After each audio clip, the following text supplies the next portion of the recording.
Komandanımıza çatsın. Mənim gözüm budur. Mənim bir gözüm yoxdur. Bir gözümdə 8%li linzaya qoyub əməliyyat edibdilər. Mənə ikinci qrup əlillik vermişdilər. Məni təkrar olaraq komisiya çağırdılar. Mən getdim komisiya. Komisiyaya getdim, səsimi də çıxartmadan, heç bir şeydən, aparatlardan keçdim. Gəldim, 20 gün gözlədim. 20 gündən sonra getdim Zərifə Əliyev adına göz klinikasına. Getdim ora ki, rəyimi götürməyə. Baxdım ki, mənim rəyimdə tamamilə başqa bir müayinə yazılıb.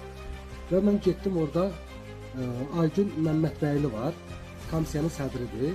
Çıxdım bunun yanına, bir saatda gözlədim, otağında yox idi, gəldi, çıxdı. Dedim ki, bəs axı mən ikinci qrup əlil olmuşam, biz 4 günlük müharibədə gözümü itirmişəm, mən özüm də ikinci qrup əlil olmuşam. Mənim niyə təkrar müayinəm bu formada yazılıbdır, belə yazılıbdır. Mənə dedi ki, onu mən istəyirəm, necə yazıb, necə yazmalıyam. Və artıq orada bir balaca, mən də indi kəlləbeyin travması ilə olan bir xəstəyəm də.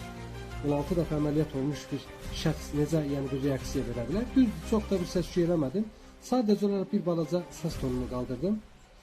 Dedi ki, mənim oğlum cənab prezidentin yanında oturur. Cənab prezident, istəsəm cənab prezidentin bir dəqiqə özüm yanına gedib səni məhv elətdirərəm. Dedim ki, nə olar ki, cənab prezidentin yanında oturur deyə bizim axı haqqımız, hüququmuz. Dedi ki, mən nə istəyirəm onu deyə bilərəm. Və mən də orada bir cümlə işlətdim. Dedim ki, biz 200 manatın acısı deyilik. Biz onunla fəxr edirik ki, biz erməniyə güllatmışıq.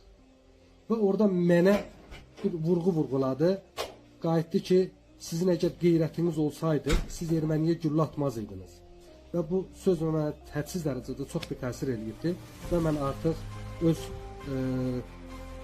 həddimi bildirəcəm və yəni cənab Ali Başkomandandan çox xahiş edirəm ki, cənab Ali Başkomandan, sizdən çox xahiş edirəm və bizim necə qeyrətli oğlan olduğumuzu bütün dünyaya göstərmişsiniz. Və amma sizin həkim ki bizə deyirsə ki, sizin qeyrətiniz yoxdursa, erməniyə güllatmısınız, biz buna artıq nə deyə bilərik?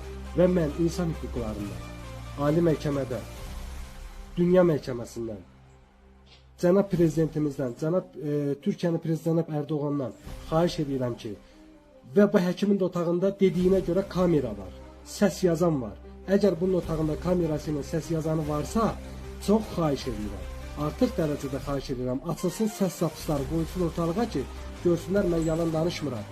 Mən ömrü boyu bir hərbiçi olmuşam, atlı döyüşündən belə, amma mən heç vaxt heç kimdən işlə istəməmişəm. Amma sən mənim 4 balam var. Mən də 4 balama görə 3-cü qrupumu da istəmirəm.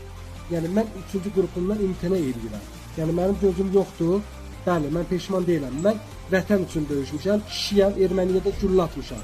Və indən sonra da gedib ataram. Və çox sizdən xahiş edirəm ki, mənim bu videom paylaşılsın ki, mən artıq cənab Ali Başkomandana bu videonu